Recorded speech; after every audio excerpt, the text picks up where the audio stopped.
सिद्धू मूसेवाला की हत्या के केस की सबसे अहम कड़ी मानी जा रही संदीप उर्फ केकड़ा, जिसे कोर्ट ने 5 दिन के लिए पंजाब पुलिस को सौंप दिया। संदीप उर्फ केकड़ा हरियाणा के सिरसा जिले का रहने वाला है, जहां वो अपने पिता के साथ मजदूरी किया करता था। न्यूज 18 की टीम सिरसा में केकड़ा के घर पहुंची, जहां कालावली इलाके में संदीप अपने पिता के साथ मजदूरी करके घर का गुजारा करता रहा है। पंजाब पुलिस ने केकड़ा को गिरफ्तार कर लिया और न्यूज 18 इंडिया की टीम इस वक्त मौजूद है कालावली में केकड़ा के घर के बाहर। संदीप उर्फ केकड़ा का जेल का चक्कर इससे पहले भी लग चुका है, लेकिन उसके पिता के मुताबिक नशे की लत ने ही उसे कानूनी चक्कर में फंसा दिया। हालांकि उन्हें जरा भी नहीं लगता कि संदीप हत्या जैसे किसी अपराध में शामिल हो सकता है। निक्कू है ना कोई हो रहा है, इत्थे कोई नहीं मिलने आया, करे तो बाहर कुछ कर लिया होवे, बाहर दे बारे कुछ नहीं कह सकते किसी का। संदीप उर्फ केकड़ा के घर में कई ट्रॉफी भी अब तक मौजूद हैं, जो उसने कबड्डी खेलते हुए जीती थी। लेकिन कबड्डी से ध्यान हटने के बाद वो नशे के जाल में फंस गया और उसका नाम पुलिस की फाइलों में दर्ज हो गया। पंजाब पुलिस के मुताबिक सिद्धू मूसेवाला की हत्या की सबसे अहम कड़ी संदीप उर्फ केकड़ा ही है, जिससे पूछताछ के बाद पुलिस को हत्या की गुत्थी सुलझने की उम्मीद है। संदीप के पिता बलदेव सिंह ने 8 दिन से अपने बेटे को नहीं देखा। आज मैनू 8 दिन हो गए जी, मैं तो देखा नहीं इत्थे आए नूं। लेकिन संदीप की गिरफ्तारी से जुड़ी कुछ अहम जानकारी भी सामने आई। संदीप की गिरफ्तारी का चश्मदीद होने का दावा उसके दोस्त साहिल ने किया, लेकिन साहिल के मुताबिक पंजाब पुलिस उसे कई दिन पहले ही अपने साथ ले गई थी। लेकिन आपके सामने पुलिस उसे पकड़ के ले गई? हाँ जी। कितने दिन पहले की बात? 5-6 दिन हो गई, 5-6 दिन 7-8 दिन ही बस। 5-6 दिन पहले पकड़ के ले गई। हाँ जी। संदीप उर्फ केकड़ा पर सिद्धू मूसेवाला के घर की रेकी करने और सिद्धू से जुड़ी जानकारियां हत्यारों तक पहुंचाने का आरोप है। सिद्धू के घर के बाहर लगे सीसीटीवी कैमरे की एक रिकॉर्डिंग भी सामने आई थी। दावा यह है कि उसमें सिद्धू के साथ सेल्फी लेते दिख रहा शख्स ही संदीप केकड़ा है।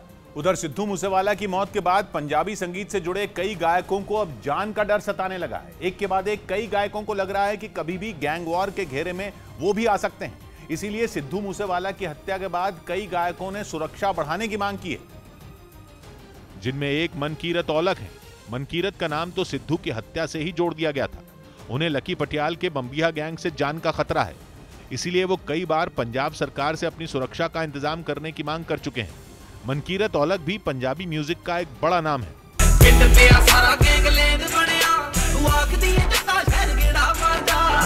लेकिन वो अकेले गायक नहीं हैं जिन्हें जान का डर सता रहा है, बल्कि कई गायक तो ऐसे हैं जिनका सिद्धू की हत्या से दूर दूर तक कोई लेना देना नहीं है। वो भी कहने लगे हैं कि पंजाब में गायकों का काम करना बेहद मुश्किल है। इन्हीं में एक नाम पंजाब के मशहूर सिंगर अमृतपाल सिंह ढिल्लों का भी है, जिन्होंने सिद्धू की मौत के फौरन बाद अपने इंस्टाग्राम अकाउंट पर एक लंबा चौड़ा मैसेज लिखकर सनसनी फैला दी थी। उन्होंने आरोप लगाया था कि पंजाब के गायकों को लोग नफरत की नजर से देखते हैं और पंजाब के हर गायक को रोजाना ऐसी ही चुनौतियों का सामना करना पड़ता है। एपी ढिल्लों के नाम से मशहूर अमृतपाल मौजूदा दौर के सबसे कामयाब पंजाबी गायकों में गिने जाते हैं। उन्होंने सिद्धू मूसेवाला के संघर्ष और उनकी कामयाबी की तारीफ करते हुए उन्हें श्रद्धांजलि दी थी, जबकि ऐसा ही दावा करने में पंजाबी गायक मीका भी पीछे नहीं रहे थे। मीका ने कहा था कि उन्हें गैंगस्टरों से अक्सर धमकियां मिलती रहती हैं। मीका के मुताबिक इस तरह की चुनौतियों से पार पाना कलाकारों के लिए आसान नहीं है। मीका ने भी सिद्धू की हत्या के बाद अपनी सुरक्षा बढ़ा ली है। हालांकि पंजाब के गायकों में डर की वजह केवल सिद्धू मूसेवाला की हत्या नहीं है। सिद्धू से पहले भी कई गायकों को पंजाब के गैंगस्टर निशाना बना चुके हैं। 2018 में पंजाबी गायक परमीश वर्मा पर मोहाली में हमला हुआ था। उस वक्त दावा किया गया था कि उनसे गैंगस्टर 20 लाख रुपए मांग रहे थे और परमीश ने यह रकम देने से इनकार किया था। हालांकि परमीश की किस्मत अच्छी थी कि गोली उनके पैर पर ही लगी। जख्मी हालत में उन्होंने 14 किलोमीटर तक गाड़ी चलाई और पुलिस की मदद से खुद को बचाने में कामयाब हो गए। इसके बाद नवजोत सिंह नाम के एक उभरते हुए गायक का शव 2018 में ही मिला। उनकी गोली मार मार कर हत्या कर दी गई, लेकिन हत्या की जांच अब तक पूरी नहीं हुई। अभिनेता और गायक गिप्पी गरेवाल को भी व्हाट्सएप कॉल के जरिए जान से मारने की धमकी मिली, जिसकी शिकायत उन्होंने पुलिस को दी। उनसे भी गैंगस्टर पैसों की मांग कर रहे थे। जालंधर से ताल्लुक रखने वाले राय नाम के एक गायक ने भी फोन पर धमकी मिलने की शिकायत पुलिस को दी थी।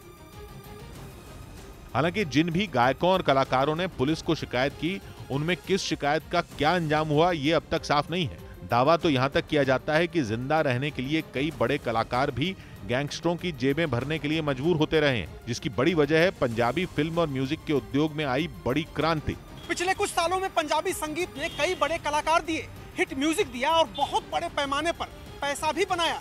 अनुमान के मुताबिक पंजाबी म्यूजिक इंडस्ट्री करीब 700 करोड़ सालाना का कारोबार करती है, जिसका साइज हर साल करीब 10% बढ़ भी रहा है। पंजाबी गाने केवल पंजाब में ही नहीं बल्कि पूरी दुनिया में धूम मचा रहे हैं।